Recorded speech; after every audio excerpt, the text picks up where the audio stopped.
They have a three-way to use a refrigerator. Right now is on the off, and the first one is a 110 AC. If your camping site support 30 and 110 AC connect to the RV, you please use a electric mode.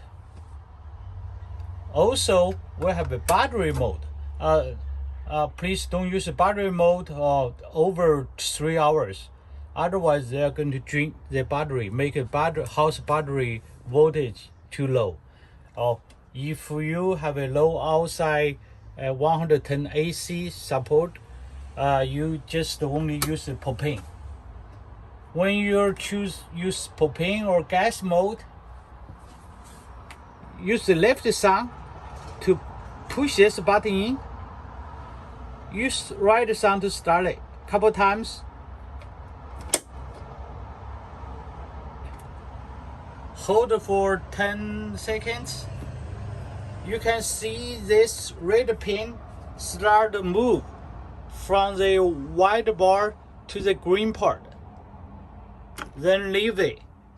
Means this refrigerator is on gas mode, is started.